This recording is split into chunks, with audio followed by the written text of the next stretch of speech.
Hello, welcome back to my channel. ఇవాళ దొండకాయ chutney with dosa prepare ఏ విధంగా చేయాలనేది ఈ వీడియోలో నేను చూపిస్తున్నానండి. నా ఛానల్ ఎవరైనా ఫస్ట్ టైం చూస్తున్నారంటే నా ఛానల్ సబ్స్క్రైబ్ చేయండి, షేర్ చేయండి, లైక్ చేయండి, కామెంట్ చేయండి. ముందుగా ఒక కడాయి పెట్టుకోండి. దాంట్లో 2 టేబుల్ స్పూన్ ఆయిల్ వేసుకోండి. కొంచెం ఆయిల్ హీట్ ఎక్కాక ఒక 2 టేబుల్ స్పూన్ పల్లీలు వేసుకోండి. అలానే 1 టేబుల్ స్పూన్ పచ్చిశనగపప్పుని యాడ్ చేసుకోండి. కొంచెం మినపప్పుని కూడా వేసుకోండి.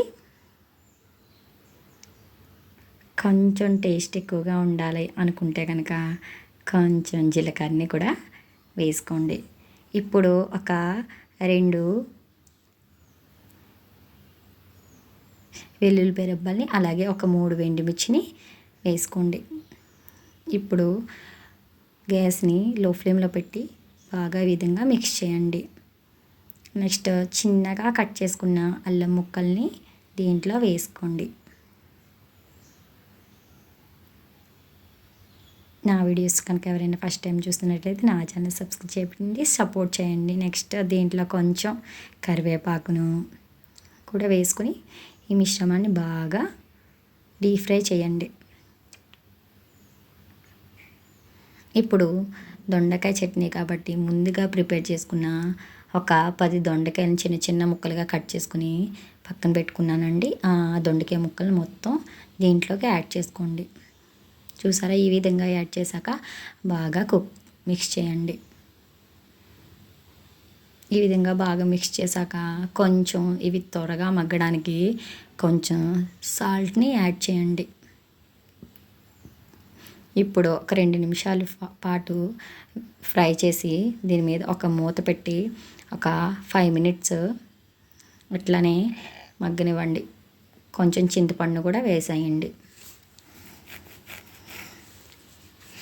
ఇప్పుడు ఒక 5 నిమిషాలు మూత పెట్టి మగ్గనివ్వండి. ఒక 5 నిమిషాలు పోయాక మూత ఓపెన్ చేస్తే ఈ విధంగా మగ్గుతాయి.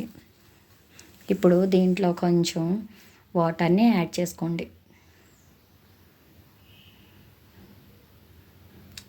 చట్నీ అంటే చాలా సూపర్గా ఎమ్మీగా ఉంటుందండి దొండకాయ చట్నీ. ఏమైనా ఎప్పుడైనా మీకు చుట్టాలు అట్లా ఎవరైనా వచ్చినప్పుడు మీ ఇంట్లో ఏమైనా ఇంగ్రీడియంట్స్ లేనప్పుడు ఈ దొండకాయ చట్నీని ఈజీగా ప్రిపేర్ చేసుకోండి. చూడండి, ఈ విధంగా కొంచెం బాగా దగ్గరికి వచ్చాక పక్కన పెట్టుకోండి. ఒక 10 నిమిషాలు పక్కన పెట్టుకొని ఉంచండి. నెక్స్ట్ మిక్సీ గిన్నెలోకి తీసుకోండి. తర్వాత మిక్సీ పట్టుకోండి. ఈ విధంగా చట్నీ అంటే రెడీ అయిపోయింది. ఇప్పుడు దోశ పిండి మీ ఇంట్లో ఉంటుంది కదండి, మీ అందరికీ తెలుసు దోశ అనేది ఎలా ప్రిపేర్ చేసుకోవాలో. చూడండి, ఈ విధంగా పల్చగా దోశ వేసుకోండి. కొంచెం ఆనియన్స్ కూడా యాడ్ చేసుకోండి. ఆనియన్స్, జీలకర్ర, కొత్తిమీర అన్నీ వేసుకుంటే ఇంకా దోశ చాలా క్రిస్పీగా టేస్టీగా ఉంటుంది. ప్రస్తుతానికి మా ఇంట్లో అవి ఏమి లేవండి, అందుకని నేను ఏమి వేయలేదు. ఓకే, దోశ కూడా బాగా వచ్చింది. చూడండి, ఇలా పల్చగా వేసుకోండి. దోశ అనేది తినడానికి క్రిస్పీగా ఉంటుంది, టేస్ట్గా ఉంటుంది. చూడండి, దోశ కూడా రెడీ అయిపోయింది. ఈ విధంగా ఒక 3 దోశలు అంటే వేసుకున్నాను నేను. చూడండి, ఇప్పుడు ఈ విధంగా చట్నీ ప్రిపేర్ అయిపోయింది, దోశ కూడా ప్రిపేర్ అయిపోయింది. కానీ చాలా బాగా వచ్చిందండి చట్నీ. దోశ కూడా బాగుంది.